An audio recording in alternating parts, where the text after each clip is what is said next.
गेल्या काही दिवसापूर्वी लातूर शहराजवळ असलेल्या खंडापूर शिवारात संतांच्या पादुका दर्शन सोहळा आणि अखंड हरिनाम सप्ताहाचे आयोजन करण्यात आले होते। यावेळी राज्यभरातून आणि राज्याबाहेरून देखील हजारो भाविकांनी दर्शनासाठी रांगा लावत भरभरून दान दिलं होतं। दानाची रक्कम काही कोटींच्या वर पोहोचली, मात्र जमा झालेली कोटीची रक्कम घेऊन किशोर महाराज शिवनीकर हे गायब झालेत। त्यांच्या विरोधात पोलिसात तक्रार देऊनही अद्यापपर्यंत किशोर महाराज शिवनीकर यांच्यावर कोणतीही कारवाई झाली नाही किंवा त्यांना अटक झाली नाही। त्यामुळे संतप्त झालेल्या वारकऱ्यांच्या वतीनं शहरातल्या गांधी चौकात 2 दिवसीय लाक्षणिक उपोषण करण्यात आले। लवकरात लवकर किशोर महाराज शिवनीकर यांना अटक करून जेलमध्ये टाकण्याची मागणी सुद्धा यावेळी उपोषणकर्त्या वारकऱ्यांनी दिली आहे। सर्वांना माहित आहे, उत्सव झाला। उत्सवाचा आयोजक कोण होता, कोणाच्या माध्यमातून उत्सव झाला, किशोर शिवनीकर नाव आहे त्यांचं। उत्सव झाल्यानंतर ते उत्सवाचा हिशोब न देता फरार झाले। आज 3 महिने झाले त्यांची आणि आमची गाठभेट नाही। आम्ही त्यांना फोन करण्याचा प्रयत्न केला, परंतु ते फोन एकतर त्यांचा फोन लागत नाही, लागला तर उचलत नाहीत।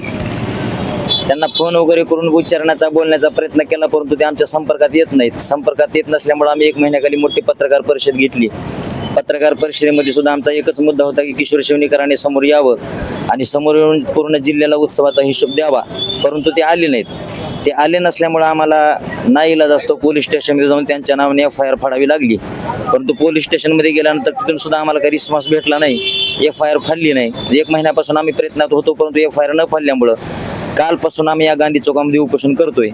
उपोषणामध्ये आमचे श्यामभैया बुरुडे आहेत, चंद्रकांत आरडले साहेब आहेत, आमचे सुनील देशमुख साहेब आहेत, मी रामकृष्ण महाराज शिंदे, मी स्वतः आहे, आणखी आमचे कार्यकर्ते आहेतच आणि येऊन प्रत्येकाची उपस्थिती उपोषणाला आहेच। उपोषणाचं माध्यम एवढंच आहे की याच्या माध्यमातून पोलीस शासन जागं व्हावं व किशोर शिवनीकरावर कठोर कारवाई करावी आणि जो काही जिल्ह्याचा हिशोब आहे तो हिशोब जिल्ह्याला मिळावा, हे उपोषण करण्याच्या पाठीमागचं माध्यम एवढंच आहे।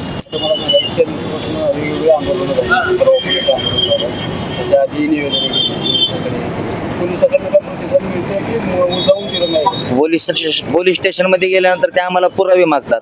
त्यांनी आतापर्यंत जेवढे काही पुरावे मागितले ते पुरावे आम्ही तिथे जमा केलेले आहेत, परंतु पुरावे जमा करून सुद्धा पोलीस शासन कुठला ठोस पाऊल उचलत नाही।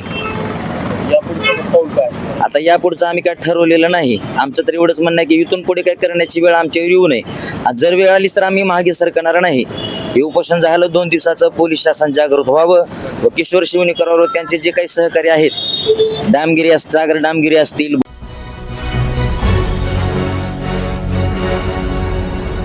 Thanks for watching Ekmat Digital.